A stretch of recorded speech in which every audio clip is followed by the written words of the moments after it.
Hello students, welcome to the channel Learn Law with Zalish. So today's topic is media law and we are going to cover all the topics under media law. If you are preparing for any judiciary exam or any university exam, so this video is more than enough. अगर आप ये video एक बार देख लेंगे, एक तरीके का पूरा वन शॉट है ये. इस वन शॉट का देखने के बाद आई डोंट थिंक कि आपको किसी और वीडियो का रेफरेंस लेना पड़ेगा. और this is the part 1. I will make the part 2 also but later after this. So let's get start this video. First topic is different facets of media. Media के कितने टाइप के facets हैं, मतलब उसका concept क्या है, उसके types क्या हैं, उसके फंक्शंस क्या हैं, उसके कैरेक्टरिस्टिक्स क्या हैं, तो वो सब कुछ फेसेट्स के अंदर आता है. So media is the plural of medium and refers to the tools और channels use to store deliver information और डाटा. आपको समझ आ गया होगा कि मीडिया एक तरीके का मीडियम है, एक तरीके का मतलब सोर्स है जिस सोर्स के थ्रू हम अलग अलग तरह से अलग अलग चैनल्स के थ्रू अलग अलग स्टोर्स के थ्रू हम डिलीवर करते हैं एक इन्फॉर्मेशन को एक जगह से दूसरी जगह. ठीक है. It serves as the fourth pillar of democracy. ये हमारा डेमोक्रेसी का फोर्थ पिलर की तरह वर्क करता है. Helping to inform, educate, entertain and influence people opinion. ये हेल्प करता है इन्फॉर्म करने में, एजुकेट करने में, एंटरटेन करने में और पीपल को इन्फ्लुएंस करने में to make their decisions. Next is the functions of media.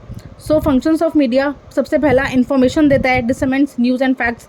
बहुत सारे न्यूज़ और फैक्ट्स को हमें बताता है. इन्फॉर्मेशन हमें इससे गैदर होती है, मीडिया के थ्रू ही गैदर होती है. अब तो सोशल प्लेटफॉर्म इतने सारे हैं, इंस्टाग्राम, फेसबुक, ट्विटर, इनके थ्रू हमें सारी न्यूज़ मिल जाती है. हमको टीवी ऑन करने की ज़रूरत ही महसूस नहीं होती है. Okay. So next is education. Promotes awareness and understanding of issues. Third, entertainment provides amusement and leisure. Surveillance act as a watchdog on government and institutions. जो हमारा मीडिया है वो एज अ वॉच डॉग, मतलब वो देख रेख करता है. एज अ सर्विलेंस का मतलब होता है ना कि देख रेख करना, एक तरीके से कि नज़र बनाए रखना किसके ऊपर, गवर्नमेंट पर और गवर्नमेंट के इंस्टीट्यूशंस पर. Cultural transmissions preserves and passes on cultural values and beliefs. Correlation interpret information, connects it with the societal context. ये इन्फॉर्मेशन को गैदर करता है मीडिया और उसको कनेक्ट करता है हमारे सोसाइटल नॉर्म्स के साथ और उसको उस कॉन्टेक्स्ट में हमें समझाता है, हमें बताता है कि क्या चल रहा है सोसाइटी में. Next are types of facets, types of media type के हमने इसमें एग्जांपल्स हमें दे रखे हैं, हमको एग्जांपल्स देखने हैं. सो सबसे पहला है प्रिंट मीडिया. ओल्डेस्ट फॉर्म है प्रिंट मीडिया. पुराने ज़माने से 1947 के टाइम से, उससे पहले से जो भी है न्यूज़पेपर पब्लिश होते थे और पुरानी खबरें, मतलब जैसे कि आज की जो खबरें होंगी वो कल लोगों को मिलती थी, एक दिन मतलब बैक की खबरें मिलती थी, वो एक ओल्डेस्ट फॉर्म था. और प्रिंट के थ्रू मतलब प्रिंट होती थी सारी खबरें, एक एक चीज़ लिखी जाती थी न्यूज़पेपर में, जैसे आज होता है सेम एज इट इज़ वैसे ही. तो वो जो न्यूज़पेपर थे वो टेंजिबल न्यूज़पेपर थे, मैगजीन्स होती थी, पैम्पलेट्स होते थे जो प्रिंट मीडिया के अंदर आते थे. नेक्स्ट हुआ ब्रॉडकास्ट मीडिया. मास रीच विया एयरवेव्स, रेडियो एंड टेलीविज़न. फिर रेडियोज़ आ गए, टेलीविजन्स आ गए, इन्हांसमेंट हो गया मीडिया के अंदर. काफ़ी सारी न्यूज़, डेली की न्यूज़, मतलब ताज़ा खबरें जिसे हम कहते हैं, वो सब कुछ हमें टेलीविज़न के थ्रू या फिर हमें रेडियो के थ्रू सुनने को देखने को मिल जाया करती थी. फिर डिजिटल मीडिया आ गया, internet based social media, websites, YouTube और भी एग्जांपल्स आप कर सकते हो जैसे इंस्टाग्राम, फेसबुक, ट्विटर. अब तो बहुत सारे प्लेटफॉर्म्स हैं जहाँ पे हमें न्यूज़ मिल जाती है. इनफैक्ट स्पेशली ऐप्स बने गए हैं to gather news from the different sources. Next is outdoor media. Public display, billboards, hoardings. जो भी होर्डिंग्स लगी होती हैं, बाहर बोर्ड लगे होते हैं जिसमें बताया गया होता है कि हाँ हमारे पास ये चीज़ है. अब लोग अपनी अपनी कंपनीज़ की एडवर्टीज़मेंट करते हैं, लोग अपने बिजनेस का एडवर्टीज़मेंट करते हैं, तो होर्डिंग्स के द्वारा ही करते हैं. ठीक है. Film and visual media. Audio visual story telling, movies, documentaries. काफ़ी सारी डॉक्यूमेंट्रीज़ बनती हैं, मूवीज़ बनती हैं जिसमें बताई जाती हैं, मतलब बताया जाता है स्टोरी के थ्रू, एडवर्टीजमेंट किया जाता है अपनी किसी प्रोडक्ट का या अपनी किसी सर्विस का. New media, interactive, real time vlogs, podcast, apps. आज के डेट में podcast are the best source to gather the information through media. Okay. Podcast के थ्रू हमें बहुत कुछ पता लगता है. बहुत सारे पॉडकास्ट बनते हैं, अलग अलग टॉपिक से बनते हैं जिन पे हमें नई नई चीज़ें सुनने को पता लगती हैं. सुनना मतलब हम नई नई चीज़ें सुनते हैं, हम समझते हैं, नई नई चीज़ों के बारे में हमें समझ आता है. ओके. नेक्स्ट है theories of communication. Communication theories explore how messages are created. Messages को क्रिएट कैसे किया जाता है, ट्रांसमिट किया जाता है, मतलब उन तक, मतलब one person to another person वो पहुंचता कैसे है, उसको हम ट्रांसमिशन कहते हैं. ठीक है. और उसको इंटरप्रेट कैसे किया जाता है विद इन द सोसाइटी के अंदर. इंटरप्रेट करने का मतलब उसको समझने का तरीका, किस कॉन्टेक्स्ट में उसको माना जाता है, किस कॉन्टेक्स्ट में उनको सुना जाता है, देखा जाता है. ओके. सबसे पहला है हाइपोडर्मिक नीडल थ्योरी. इसको मैजिक बुलेट थ्योरी भी कहते हैं। ओके, सब प्रीमाइस इसका देख लेते हैं। Media has direct, immediate and powerful effect on audience. Media का जो इफेक्ट पड़ता है वो बहुत डायरेक्टली पड़ता है, इमीडिएट इफेक्ट पड़ता है और बहुत पावरफुल इफेक्ट पड़ता है। किसके ऊपर? ऑडियंस के ऊपर, जो पब्लिक है, जो सोसाइटी में लोग रह रहे हैं उनके ऊपर। जो ऑडियंस है वो पैसिव रिसीवर्स होते हैं। पैसिव रिसीवर से हमारा मतलब है कि एक न्यूज़ मतलब एक बार हमने कही और वो वर्ल्ड एट लार्ज को पता लग गई through various platforms obviously. Examples जैसे propaganda use during world war 2। Criticism इसका कह सकते हैं over simplified and assume audience is homogeneous. ये सब नॉर्मल चीज़ें अगर आप एक बार पढ़ लेंगे, अगर आप पूरे इस PDF को रीड भी कर लेंगे, आपको बेसिक चीज़ें हैं, जनरल चीज़ें आपको समझ आ जाएंगी। इसमें कोई ऐसी हार्ड एंड फास्ट थ्योरी नहीं है जो आपको स्पेसिफिकली मुझे समझाना पड़े, रीडिंग करके भी समझ आ जाएगा। अगर कोई, मैं वैसे सारे पॉइंट्स आपको कोशिश करूँगी सब समझा दूँ। अगर कोई फिर भी कुछ लेफ्ट हो जाता है तो आप मुझे नीचे कमेंट सेक्शन में मैसेज कर दीजिएगा and I will reply it. Second है agenda setting theory, developed by McCombs and Shaws 1972. Premise media doesn't tell people what to think but what to think about. Media जो है people को ये मतलब लोगों को ये नहीं बताती कि क्या सोचना है, उनको ये बताती है क्या सोचने के बारे में हमें सोचना है, किस चीज़ के बारे में हमको क्या सोचना है। ठीक है, example news coverage of climate change increase public awareness and concern. Okay, इसका रेलेवेंस क्या है? Highlights the power of media in shaping public discourse. Next is uses and gratification theory. Premise इसका देख लेते हैं। Audience is active and use media to satisfy specific needs. Needs में क्या क्या होता है? जैसे इन्फॉर्मेशन हो गया, एंटरटेनमेंट हो गया, सोशल इंट्रैक्शन हो गया, पर्सनल आइडेंटिटी हो गई। Example watching news for information, Instagram for social connection. Obviously सबको पता है आज के डेट में सब अप टू डेट है, मुझे कुछ समझाने की ज़रूरत नहीं है। इसका सिग्निफिकेंस मतलब इसकी इंपॉर्टेंस क्या है? Recognize diversity in the media consumption. Media के कंजम्पशन में डाइवर्सिटी होती है, अलग अलग वेरिएशंस होते हैं, अलग अलग बहुत सारी टाइप की चीज़ें हमें पता लग जाती हैं जो रिकॉग्नाइज हो जाती हैं। Next is cultivation theory. ठीक है, ये दी गई थी जॉर्ज गर्बनर के द्वारा। इसका प्रेमाइज देख लेते हैं। Long term exposure to media specially television shapes viewers perception of reality. जो इसका प्रेमाइज है वो हमें ये बताता है इस कल्टिवेशन थ्योरी के द्वारा कि जो लोगों का परसेप्शन है, रियलिटी को देखने का तरीका जो है, नज़रिया जिसे हम कहते हैं, वो मीडिया जो है बहुत इफेक्ट डालता है उस पर। अगर मीडिया कुछ पॉजिटिवली कोई गलत चीज़ दिखाएगा तो हम उस गलत चीज़ को भी पॉजिटिव मानने लग जाएंगे, क्योंकि हमारा परसेप्शन ऐसा बन जाएगा, क्योंकि हमें बताएंगे उस तरह से। ठीक है, the way of delivering an information, media always gonna affect the reality, the perception of reality. Okay, example, watching crime dramas may lead to the belief that crime is more prevalent than it is. Effect इसका है mean world syndrome, of course. Fifth point है इसका to step flow theory. ये हमारी दी गई थी Paul Lazarsfeld and Elihu Katz. ये इंग्लिश नेम है, थोड़ा प्रोनाउंस करने में प्रॉब्लम हो जाता है। It's okay to get fumble in these words. Next देखते हैं इसका प्रेमाइस है media effects are indirect. Media का जो इफेक्ट होता है वो इनडायरेक्ट तरीके से इफेक्ट करता है पब्लिक पर। Information flows from media public opinions leaders and to the public. Example इसका देख लेते हैं। Influencers on social media shaping opinions about products and policies. जो इन्फ्लुएंसर्स होते हैं सोशल मीडिया पर, जैसे काफ़ी लोग हैं, काफ़ी सारे, मतलब ऐसे मैं नाम नहीं लूँगी, बट काफ़ी सारे ऐसे इन्फ्लुएंसर्स हैं जो कि हमें बताते हैं कि ये प्रोडक्ट कैसा है या फिर उस कंपनी की सर्विसेज कैसी हैं। वो हमें रिव्यूज़ देते हैं, उन रिव्यूज़ के थ्रू हम अपना एक सेल्फ डिसीजन बनाते हैं कि हमको वो चीज़ परचेज़ करनी है, उस प्रोडक्ट को परचेज़ करना है या फिर उस सर्विस को लेना है या नहीं लेना। Okay, next is spiral of silence theory. Elisabeth Noelle Neumann. Premise इसका people fear isolation and tend to remain silent if their views in the minority. अगर लोगों के व्यूज़ जो हैं वो माइनॉरिटी में हैं, कम हैं, तो पीपल का जो फेयर था आइसोलेशन में रहने का, वो साइलेंट में रहने लगता है। मतलब people fear isolation and tend remain silent if their views are in minority. अगर माइनॉरिटी में व्यूज़ आ रहे हैं तो पीपल के अंदर डर पैदा हो जाता है, वो चाहते हैं आइसोलेशन में रहना और वो साइलेंट रहना ही प्रेफर करते हैं। Online political discussion where minority opinions are suppressed. Next is evolution of media. ठीक है, the development of media can be traced through several historical stages. First stage है oral tradition, prehistoric to Asian times, communication through speech folklore, story telling, limited reach, high culture dependence. Students देखिए, इसमें कुछ समझाने का कुछ नहीं है, ये आपको एज इट इज़ याद करना पड़ेगा, पॉइंट टू कट चीज़ें मेंशन है। इसमें आपको वर्ड से समझ आ रहा होगा कि उसमें कुछ समझाने का इतना इंपॉर्टेंट है नहीं। जहाँ पे मुझे लगेगा कि इसमें कुछ समझाने के लिए नेसेसरी कुछ है ऐसा, तो मैं आपको बताऊंगी, बिल्कुल बताऊंगी। बट इसमें आपको डायरेक्ट ओरल ट्रेडिशन होता है प्री हिस्टोरिक एशियन टाइम्स में, और क्या क्या चीज़ें होती थी उसमें, कम्युनिकेशन थ्रू स्पीच, स्पीच के थ्रू कम्युनिकेशन होता था, फोक लॉर होते थे, स्टोरी टेलिंग की चीज़ें होती थी। स्टोरी टेलिंग मतलब स्टोरी, मतलब कोई भी स्टोरी होती थी, कोई भी किस्सा होता था, कहानी होती थी, तो उसे बताया करते थे in the way of communication. Okay, limited reach होती थी, काफ़ी जितने लोगों को तुम इकट्ठा करके बता दोगे उतने ही लोगों को पता लगेगा। एक मतलब वर्ल्ड एट लार्ज में तुम नहीं बता सकते, कितने ही लोगों को इकट्ठा कर लोगे, 2000, 3000, 4000, उसके बाद एक लेवल पर वो चीज़ स्टक हो जाती थी, तो फिर जो रीच थी वो कम थी बहुत।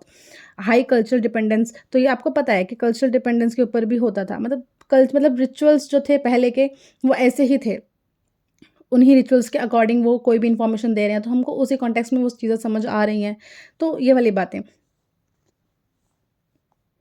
नेक्स्ट है restricted to literate elites. Third है print media. Wait a minute, मैंने एक छोड़ दिया, सॉरी, ये हमारा सेकंड पॉइंट छूट गया था students. Written communication Asian Times, ये भी एशियन टाइम्स का ही है, जहाँ पे फिर सिंबल्स और स्क्रिप्ट्स का यूज़ होने लगा, अल्फ़ाबेट्स का यूज़ होने लगा। पहले सिर्फ वर्बल फॉर्म से वो कम्युनिकेशन के द्वारा अपनी इंफॉर्मेशन को वो ट्रांसमिट कर रहे थे। ओके, अब उनके पास सिंबल्स आ गए, स्क्रिप्ट्स आ गई, अल्फ़ाबेट्स आ गए, लेटर्स आ गए। emergence of scrolls, manuscripts and clay, papyrus etc. Restrict to literate elites. Third आ गया प्रिंट मीडिया, 15th सेंचुरी के बाद ही आया था। Gutenberg's printing press revolution, mass communication, newspaper became a tool for public discourse and political mobilization. Newspaper जो था हमारा वो एक टूल बन गया था for public for public discourse and political मोबाइलाइजेशन।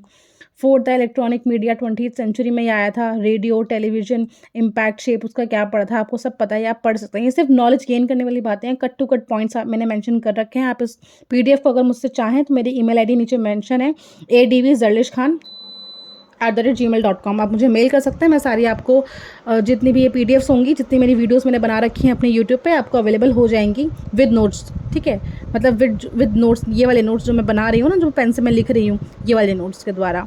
Okay, fifth point है डिजिटल मीडिया। ये लेट 20 और 21st सेंचुरी में आया था, इसका राइज हुआ था, इंटरनेट का जो राइज हुआ था वो इसी सेंचुरी में हुआ था। Leading websites, blogs, forums, social media etcetera. Democratized content creation, features आ गए काफ़ी सारे इंटरेक्टिविटी के, मल्टीमीडिया इंटीग्रेशन के, रियल टाइम अपडेट्स के। फेसबुक, यूट्यूब तब जब बना था स्टार्टिंग में, ये उस टाइम की बात है, 21st सेंचुरी की बात है। ओके, नेक्स्ट है convergent post digital media present, जो अब एट प्रेजेंट जो चल रहा है। एआई, मतलब एआई, उससे ज़्यादा तो इम्पॉर्टेंट कुछ है ही नहीं शायद आज के डेट में, हर जगह एआई का यूज़ होता है। आर्टिफिशियल इंटेलिजेंस एआई का फुल फॉर्म है। Boundaries between audience and creator are blurred. Media is now portable, personalized, pervasive, citizen journalism, memes, influencer plays significant roles. जितने सारे इन्फ्लुएंसर्स हैं, अगर वो हमें मतलब रिव्यू करते हैं किसी चीज़ के लिए या कोई चीज़ बताते हैं तो हम उन पर बिलीव करते हैं, हम उन्हीं को फॉलो करना पसंद करते हैं, क्योंकि वो हमें एक तरीके की गाइड होती है हमारे लिए कि हाँ उन्होंने ऐसा किया, तो हमें पता है कि उसके साथ ऐसा क्या होगा, किसी प्रोडक्ट के लिए हो या किसी सर्विस के लिए हो। Okay, so if you conclude this point, the conclusion is media has transform simple oral traditions to complex digital ecosystems influencing how we think. वह इन्फ्लुएंस करता है मीडिया कि हमें कैसे सोचना है, कैसे कुछ याद करना है, इंटरेक्ट करना है लोगों के साथ और गवर्न करना है, ठीक है। अंडरस्टैंडिंग मीडिया थ्योरीज को समझने के लिए it helps to interpret the impact on society के इम्पैक्ट को समझना भी ज़रूरी है। While studying the evolution of media, sorry for this fumble, evolution of media की स्टडी करने से पहले। Okay, shows the dynamic nature of communication in human history. Next topic is media in constitutional framework. Media का constitution के अंदर क्या role है, क्या उसकी जगह है, क्या मीडिया लॉ कॉन्स्टिट्यूशन के अंदर भी हमें दिखता है, कहीं रिकॉग्नाइज होता है, वो हम इस टॉपिक में देखेंगे। ओके, सबसे पहले है freedom of speech under the Indian constitution, right to privacy, right to information and right to information act 2005। ये 3 मेजर पॉइंट्स हैं जिसको हम डील करेंगे। Okay, freedom of speech and expression, article 19(1)(a) के अंदर मेंशन है, कॉन्स्टिट्यूशनल प्रोविजन है हमारा 19(1)(a). Article of the constitution guarantees freedom of speech और एक्सप्रेशन फॉर ऑल सिटीजन्स. ठीक है, this is the bed rock of media freedom in India. Through freedom of the press is not explicitly mentioned, it is implied under this article. Explicitly mention नहीं है कि media जो है, explicitly mention का मतलब है कि एक्सप्रेसली लिखा हुआ नहीं है, उनमें लिखा नहीं है कि हाँ मीडिया लॉ में जो हमारे जर्नलिस्ट हैं वो उनके पास राइट टू फ्रीडम है to speech for speech. Okay, but वे उसके अंदर ही इम्प्लाइडली हम इसे मानते हैं कि आर्टिकल 19(1)(a) के अंदर freedom of speech and expression mention है for journalist to give information. इसका स्कोप अब हम देख लेते हैं. इसका स्कोप में क्या आता है? Right to express opinions freely through writing, printing, speaking. Writing के थ्रू, प्रिंटिंग के थ्रू, स्पीकिंग के थ्रू हम अपने इन्फॉर्मेशन को, हमने जितनी भी इन्फॉर्मेशन गैदर करी होती है, जो भी मीडिया वाले होते हैं वो मीडिया हमको देता है, अपने ओपिनियन को एक्सप्रेस करता है इन फॉर्म्स के अंदर 1, 2 and 3, writing, printing and speaking and broadcasting as well. Fourth point are there. Freedom of press, publication, advertisement and artistic expression. Right to wait a minute. Right to criticize the government policies and public functionaries. Media के पास constitutional framework के अंदर अगर हम उसका scope देखें, media journalist के पास right होता है क्रिटिसाइज करने का गवर्नमेंट को if government is doing something wrong, और पब्लिक फंक्शनरीज़ को भी हैंडल करने का, मतलब बताने का कि पब्लिक कैसे एक्ट कर रही है गवर्नमेंट की पॉलिसीज़ के ऊपर. तो वो सब कुछ हमें मीडिया के थ्रू पता लगता है. Media obviously plays very important role. Okay, freedom is not absolute. Freedom absolute नहीं होती है. Some restrictions always are there. हर जनरल रूल का एक्सेप्शन होता है. तो वैसे ही है, जहाँ पे फ्रीडम अगर हमको दी गई है तो उसका एक्सेप्शन भी होगा. इट मीन्स उसके रिस्ट्रिक्शंस भी होंगे. अब इसके रिस्ट्रिक्शंस क्या हैं? Sovereignty and integrity of India, security of the state, friendly relation with foreign states, public order, decency and morality, contempt of court, defamation, incitement of an offence. ये आप points please इसको अच्छे से याद कर लेना. ये रिस्ट्रिक्शंस हमेशा पूछे जाते हैं किसी भी एग्ज़ाम में, either it is a university exam और एन अ जुडिशरी एग्ज़ाम और any competitive exam. Okay, next है, अब हम केस लॉ की बात करते हैं. तो Romesh Thapar versus state of Madras, ये तो कहते हैं ना लैंडमार्क केस लॉ है. Freedom of press is an essential part of the freedom of speech obviously. Bennett Coleman versus union of India, government can not impose news print limits as it infringe press freedom. Sakal paper वाला भी, ये भी landmark है, बहुत important. सारे cases बहुत important है, इसमें आप कुछ भी ड्रॉप नहीं कर सकते. Okay, right to privacy. Constitutional status क्या है इसका? राइट टू प्राइवेसी जो है हमारी आर्टिकल 21 के अंदर मेंशन की गई है. Right to life and personal liberty, Puttaswamy वाला केस इसमें बहुत इंपॉर्टेंट रोल प्ले करता है. इसको आप पढ़ लीजिएगा in detail if you want to study it. Okay, and इसका एक जजमेंट मैंने लिख रखा है. Right to privacy is a part of article 21. Implication for media. Media must balance public interest with private rights. Sensationalism and invasion into personal lives of individuals can violate privacy. Trial by media can interfere with the person's right to privacy and fair trial. Okay, right to information. RTI पर हम आ जाते हैं. जो RTI का मतलब ही है हमें हर चीज़ की इन्फॉर्मेशन होनी चाहिए being a citizen of India. तो डिराइव्ड कहाँ से होता है? ये भी आर्टिकल 19 से ही डिराइव होता है. Freedom of speech includes right to receive information. Freedom of speech जो होती है वो राइट टू इन्फॉर्मेशन को इंक्लूड करती है. Okay, promotes transparency, accountability and citizen empowerment. Media enables media and public to seek information from public authorities. Okay, right to information act की अब हम बात करते हैं. information act का objective था to provide citizens access to information under the control of public authorities.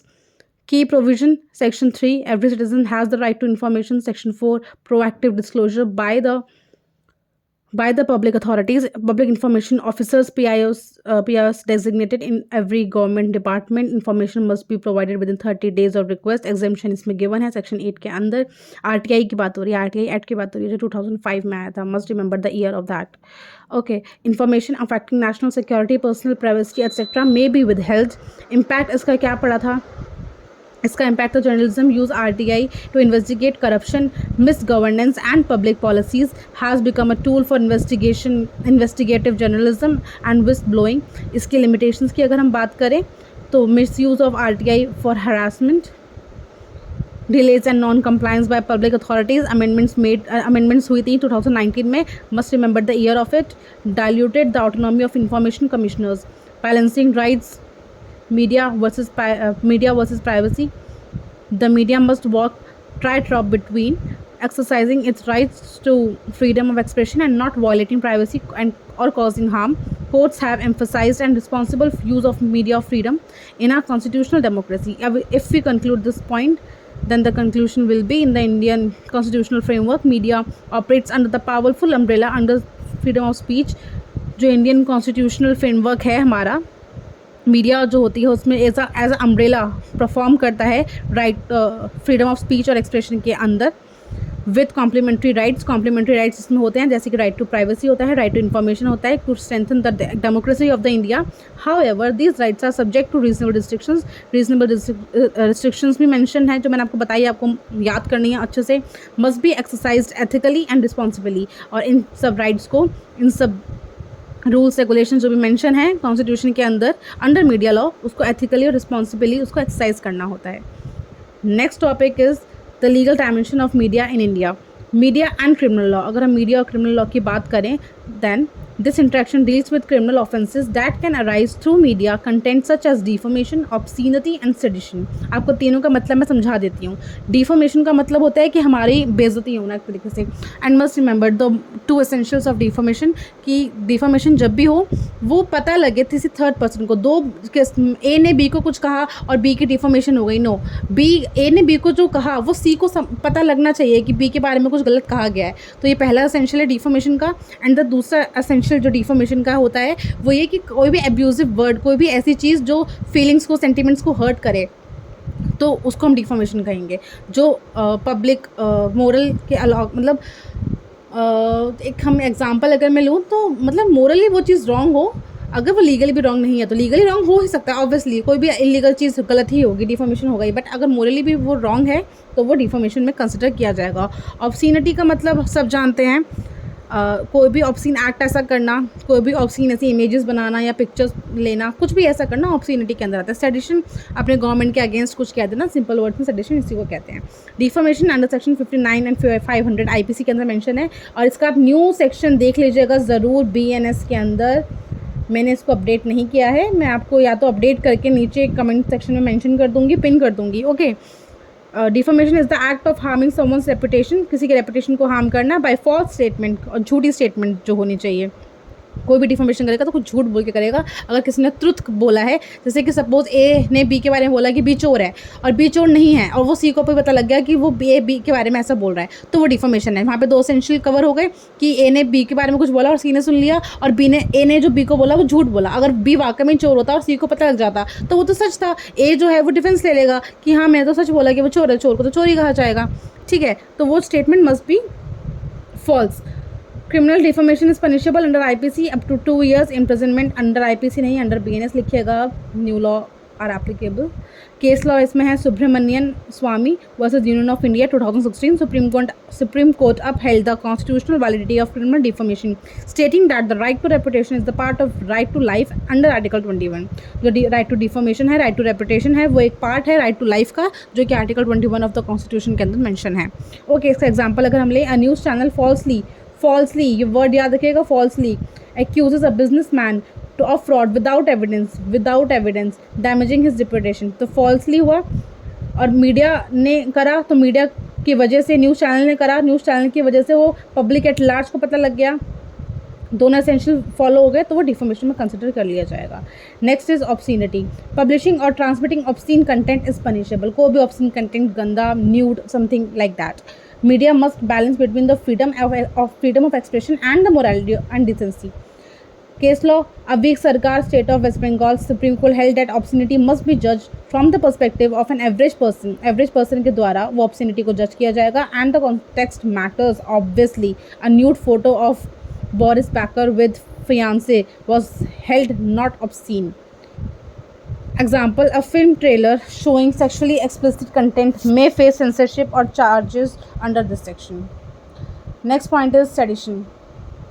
Any speech or publication that incites hatred or disaffection against the government is punishable. Obviously, कोई भी हम ऐसा कोई भी हेटर वाली चीज़, मतलब जिससे पब्लिक को गवर्नमेंट के लिए हेट पैदा हो जाए, नफरत पैदा हो जाए, या फिर कोई डिसअफेक्शन पैदा हो जाए, कोई डिसकनेक्शन हो जाए, तो सेंटिमेंट्स हार्म हो जाएँ गवर्नमेंट के अगेंस्ट पब्लिक में, तो वो सेडिशन के अंदर फॉल करता है। इसमें इंपॉर्टेंट केस लॉ है Kedarnath Singh versus state of Bihar 1962। Supreme court limited sedition to cases where there is incitement and violence of the public disorder. Example, a journalist publishing an article strongly criticizing the government is not sedition unless it provokes violence. Next point, media and law of torts. Law of torts, defamation, same point जो अभी समझाया है, सब कुछ same लिखना है, बस हमें लिखना किस कॉन्टेक्स्ट में है, लॉ ऑफ टॉर्ट्स के कॉन्टेक्स्ट में। As a law of torts को हम क्या कहते हैं, मैंने बताया था, अगर आपने प्रीवियस वीडियो देखी हो तो लॉ ऑफ टॉर्ट्स को हम कहते हैं civil wrong. Must remember this thing. Same वही है, इसमें केस लॉ दूसरा होगा Tata Sons Limited versus Greenpeace International 2011, इसको पढ़ लेना आप। Next point is negligence. Media must be verify facts before publishing. Media को फैक्ट्स को वेरीफाई करना पड़ेगा हमेशा, कोई भी नेग्लिजेंटली काम करने से पहले या बताने से पहले, पब्लिश करने से पहले। Publishing incorrect information can be negligent act. अगर कोई भी मीडिया, कोई भी न्यूज़ चैनल किसी के बारे में कोई इन्फॉर्मेशन उसने अच्छे से कलेक्ट नहीं करी, नेग्लिजेंस। नेग्लिजेंस का मतलब होता है लापरवाही। ये थोड़ा ऐसे ही लिखा जाएगा, शायद मे बी इट्स करेक्ट, बताइएगा मुझको ये मैंने हिंदी में सही लिखा है गलत, स्पेलिंग आई डोंट थिंक ये सही है, ये शायद छोटा ही आता है, देख लीजिएगा आप। लापरवाही को हम कहते हैं नेग्लिजेंस। अगर कोई भी न्यूज़ चैनल या कोई भी मीडिया का ऐसा प्लेटफॉर्म जो कि गलत इन्फॉर्मेशन दे दे और लोगों को पता लग जाए तो वो गलत होगा, तो वो नेग्लिजेंस के अंदर फॉल करेगा। Example, a newspaper falsely reports that a bridge has collapsed leading to panic and economic loss, the affected parties sue for the negligence. ऐसा कुछ नहीं है, अगर ब्रिज कोलैप्स हो गया है leading to panic and economic loss, ऐसी ये जो इन्फॉर्मेशन उसने दी है न्यूज़पेपर से द्वारा जो मिली है, तो उस एडिटर को हम पनिश कर सकते हैं। कौन पनिश करेगा? जो भी पार्टी अफेक्ट होगी उस सूट से, और वो किस टाइप का सूट देंगी? As per negligence. Media and legislature, privileges of legislature and Article 105 and 194 of the Constitution. Must remember the articles of it. Media must respect the privileges of Parliament and state legislatures. Publishing proceedings is allowed under the qualified privilege, but misreporting can attract the privilege bridge. Case law इसमें है search light case 1959, देख लीजिएगा। कुछ इसमें सब आप पढ़ेंगे आपको समझ आ जाएगा, इसमें कुछ समझाने का है ही नहीं, बट ये है इस वीडियो को बनाने का मकसद ये है कि आपको एक ही मतलब प्रिसाइज फॉर्म में आपको एक जगह नोट्स मिल जाएंगे। आपको थोड़ा कहते हैं ना एक बैकलॉग जो आपका बनता है मीडिया लॉ का, जो कि नहीं हो पाता कवर, हम सोचते हैं ये यहाँ से कर लेंगे, ये वहाँ से कर लेंगे, तो वो बैकलॉग ना क्रिएट हो, एक ही जगह आपको सब कुछ मिल जाए प्रिसाइज फॉर्म में। तो इस वीडियो को बनाने का पर्पज़ सिर्फ यही था, आपकी रिवीजन, और this is only for revision purpose. अगर आपको इन डेप्थ चाहिए मीडिया लॉ का हर एक टॉपिक, तो आप मुझे कमेंट सेक्शन में बताइएगा, मैं पर टॉपिक एक टॉपिक पर मैं ईच टॉपिक पर वीडियो अलग से बनाऊंगी separately. Media and judiciary, contempt of court, ये हो गया था ना, ये एग्जांपल आप रीड कर लीजिएगा, इतना इंपॉर्टेंट नहीं है। कंटेम्प्ट ऑफ कोर्ट के एक्ट के अंदर है, 1971 का ये एक्ट है। Any publication that scandalise the court, prejudice a case or interferes with administration of justice can be held in contempt. कोई भी ऐसा एक्ट जो कि स्कैंडलाइज है कोर्ट के द्वारा, और जो भी ऐसा केस जो प्रीजुडाइज है, और कोई भी ऐसा इंटरफेरेंस एडमिनिस्ट्रेशन ऑफ जस्टिस के अंदर अगर कोई करता है, तो उसको हम कंटेम्प्ट ऑफ कोर्ट के अंदर, उसे हम कंटेम्प्ट ऑफ कोर्ट मानते हैं, उसको हम पनिश करते हैं कंटेम्प्ट ऑफ कोर्ट एक्ट के अंदर। Okay, case law Arundhati Roy's case 2002, उसको पढ़ लेना आप। ये एक और केस है जो मेंशन कर रखा है, एक एग्जांपल ऑलरेडी मेंशन है। नेक्स्ट पॉइंट पर हम आते हैं, media and executive official secret act. ये आपको हर एक पॉइंट के अंदर जो ये एक्ट्स गिवन है ना, ये आपको मेंशन करने हैं, it's important. Okay, prevents unauthorised sharing of classified information, media can be prosecuted for leaking sensitive documents. Media को प्रोसिक्यूट किया जा सकता है अगर कोई वो सेंसिटिव डॉक्यूमेंट को लीक कर दे। केस लॉ इसमें है the Hindu Rafale paper case 2019, बहुत इंपॉर्टेंट केस है, इसको आप ज़रूर पढ़ लीजिएगा। Government argued that publishing classified Rafale documents violated the act, but Supreme Court ruled that public interest and the freedom of press overweighed secrecy in this context. Okay, अगर आपको in depth से पढ़ना हो तो आप पढ़ सकते हैं। Next is media and journalist. Working journalist and other newspaper employees conditions of service and miscellaneous provision act 1955. Students, अगर आपको लग रहा होगा कि मैं बहुत स्पीड में बोल रही हूँ, तो वो इसलिए क्योंकि वीडियो ऑलरेडी बहुत ज़्यादा बड़ी बनेगी, क्योंकि बहुत लेंदी है, फुल फुल सिलेबस है इसके अंदर कवर्ड, तो इसलिए मैं थोड़ा स्पीड में बोल रही हूँ। मैं सिर्फ रीड कर रही हूँ, जो मैं समझा रही हूँ वो मैं स्लोली ही बताऊँगी आपको। तो अगर मैं रीड कर रही हूँ तो रीड आप वीडियो को पॉज करके आप भी कर सकते हैं ताकि आपको समझ आ जाए। मेरा स्पीड इसलिए है रीडिंग का ज़्यादा, इसलिए थोड़ा इतना फंबल भी हो रहा है कि मैं बहुत स्पीड में बोल रही हूँ। ओके, सो हम कहाँ थे? हाँ, मीडिया एंड जर्नलिस्ट पे। रेगुलेट वर्किंग, ये हमारा एक्ट है जो इसके अंदर आएगा। ये आपको एक्ट हमेशा हर पॉइंट के अंदर जो कौन सा एक्ट है वो आपको देखना है, आपको याद रखना है। And the sections, the articles are also important. Regulates working conditions, wages and job security for the journalists, provision formation of wage boards for fair salaries, right to leave, gratuity and notice of termination. Express Newspaper Limited Union of India, ये case law है, ये देख लीजिएगा। Conclusion, if we conclude this topic, the relationship between the media and the law in India is a delicate balance, okay, between the freedom of press and the public interest, morality, reputation and justice. Okay, while media is a powerful watchdog, media जो है एक watchdog है, is equally bound है legal और ethical obligations के द्वारा to ensure responsible journalism. Next topic is self regulations and other issues, media and self regulation. What do you mean by self regulation? Self regulation means that the media industry regulates its own content, उसका अपना content का behaviour without direct interference from the government. उसका कोई direct interference नहीं होना चाहिए government के द्वारा, गवर्नमेंट के ऊपर, मतलब गवर्नमेंट के against. Okay, through the internal courts, council and associations. की बॉडीज़ अगर हम बात करें तो press council of India, new broadcasters and digital association, NBDA, broadcasting content complaints councils. ये आपके बस नाम याद कर लीजिए, दीज मतलब अगर आप नाम देख लेंगे तो these are enough. Press council of India act हम एक बार डिस्कस कर लेते हैं, इसी के अंदर ये आएगा। Press council India act can warn, censure and admonish newspaper but can not impose penalties. ये पेनल्टीज़ इम्पोज नहीं करता है, सिर्फ वार्न करता है, सेंशर करता है और एडमॉनिश करता है, but can not impose penalties. याद रखिएगा इस पॉइंट को, बच्चे बहुत मिस्टेक करते हैं। Mandates journalistic ethics, prohibits paid news and fake reporting etcetera. Case law इसमें है Rajagopal versus state of Tamil Nadu, Sahara Indian real estate versus SEBI 2012। Example इसमें गिवन है, a TV news debate uses inflammatory language और डिस्टॉर्ट्स फैक्ट्स। डिस्टॉर्ट्स फैक्ट्स का मतलब होता है कुछ गलत फैक्ट्स जो कि मिसलीड कर रहे हो पार्टी को, मतलब पार्टी को नहीं, पब्लिक को। While not illegal, it may breach NBDA's code of ethics and NBDA can issue a censure. Media and ethics की अगर हम बात करें, जो हम पढ़ ही रहे हैं इतनी देर से, what are the media ethics? Ethical principles guiding the behaviour of journalist and media houses. It includes truthfulness, accuracy, fairness, objectivity, accountability, respect for privacy and dignity. हम मीडिया के जो एथिक्स हैं, हम मीडिया से क्या मतलब मानते हैं, हमें क्या चाहिए मीडिया से, कि वो हमें ट्रूथफुलनेस के साथ साथ हमें इन्फॉर्मेशन दे, हमें सच्चाई दिखाए, हमें पता लगे, हमें एक्यूरेसी पता लगे किस पॉइंट में कितनी सच्चाई है, ठीक है, उसका ऑब्जेक्ट पता लगे, उस बात का मोटिव पता लगे। कोई भी वो इन्फॉर्मेशन अगर हमें मीडिया के थ्रू मिलता है, किसी भी प्लेटफॉर्म के थ्रू मिले बेशक, तो हमें पता हो कि वो हमें क्या कर रहा है, हमारे लिए फेथफुल है वो चीज़, हमारे लिए गलत है, हमारे लिए अच्छी है या बुरी है, हम उसको जज कर सकें। तो it must be truthful, accurate and fair, and the objective and accountability of the information should be there.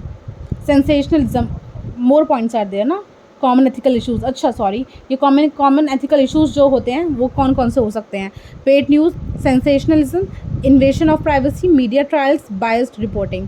Legal backing पढ़ लीजिएगा, ऑब्वियसली जो हमने पढ़ा है अभी 19(1)(a) और 19(2) के अंदर यही फ्रीडम ऑफ एक्सप्रेशन की जो मैंने रिस्ट्रिक्शन बताई थी वो 19(2) के अंदर है। Okay, case law, Romila Thapar वाला केस इंपॉर्टेंट है भाई, लीडिंग केस लॉ था ये, ठीक है। Justice KS Puttaswamy versus union of India, example है यहाँ पे मेंशन, देख लीजिएगा। एंड आ जाओ लास्ट टॉपिक है, media and human rights. Media as a tool to promote human rights, media plays vital role in spreading awareness of rights, highlights abuses, acting as watchdog on government. Okay, but it can also violate human rights को भी violate कर सकता है through misreporting, hate speech, privacy breaches, sensational coverage of trauma, rape victims children. अगर किसी लड़की का rape हुआ है या फिर कोई इंसान है जो लड़का और लड़की जो विक्टिम है, अगर उसके बारे में बताएंगे तो उसकी पर्सनल लिबर्टी को भी इफेक्ट करता है, एक हेट सोसाइटी में क्रिएट करता है उसके अगेंस्ट। तो कुछ हर चीज़ के ड्रॉबैक्स एंड एडवांटेजेस होते हैं, तो उसी की ही बात कर रहे हैं। लीगल प्रोविजंस इसमें गिवन है, human right act 1993, international covenant on civil and political rights, short form ICCPR इसे हम कहते हैं। Article 21, right to life includes dignity, privacy and fair trial. Case law, Nirbhaya case, ये तो लैंडमार्क केस है, शायद सभी जानते होंगे इस केस के बारे में, तो क्या ही कहना। People unions for civil liberties, union of India 1997, Khushboo Kanniammal 2010, ये सारे केस तो आप पढ़ लीजिएगा। ये वाला तो बहुत इंपॉर्टेंट है, निर्भया वाला, एज यू ऑल नो। अब हम कंक्लूड करते हैं हमारे पॉइंट को। Media is double edge sword, media जो है एक डबल एज स्वॉर्ड की तरह काम करती है। It can either save guard democracy, ये डेमोक्रेसी को सेव भी कर सकती है और ह्यूमन राइट्स को सेव भी कर सकती है, और it can violate them through irresponsible behaviour. अगर मीडिया हमको गलत इन्फॉर्मेशन देगी या फिर सही इन्फॉर्मेशन में गलत तरीके से दिखाएगी तो हम गलत इंटरप्रेट कर लेंगे उस चीज़ को, और वो फिर डेमोक्रेसी के अगेंस्ट हो जाएगा। तो वो हमारी डेमोक्रेसी को सेव गार्ड भी कर सकती है और वॉयलेट भी कर सकती है। Therefore self regulation with legal oversight is crucial. Ethical journalism must prevail over sensationalism. Media must be a partner in human rights protection, not a violator. Media को as a partner work करना चाहिए human rights protection के against and not as a violator. So this is the topic. This is the topics we have covered in this video. ये हमारा पूरा media law था, पूरा नहीं था, मतलब पार्ट 1 है ये, पार्ट 2 मैं बनाऊँगी इसके बाद। तो पार्ट 1 आई होप आपको समझ आया होगा। And if you like this video, और अगर आपको नोट्स चाहिए हो तो आप मुझे कांटेक्ट कर सकते हैं, ईमेल कर सकते हैं, आप मुझे इंस्टा पे फॉलो कर सकते हैं, आप मेरा व्हाट्सएप चैनल ज्वाइन कर सकते हैं, आपको जो चाहे आप वो कर सकते हैं। You are free to do anything. Okay, so bye bye. If you like this video, share, like, subscribe my channel. Bye bye. Let's meet you in the next video. Thank you.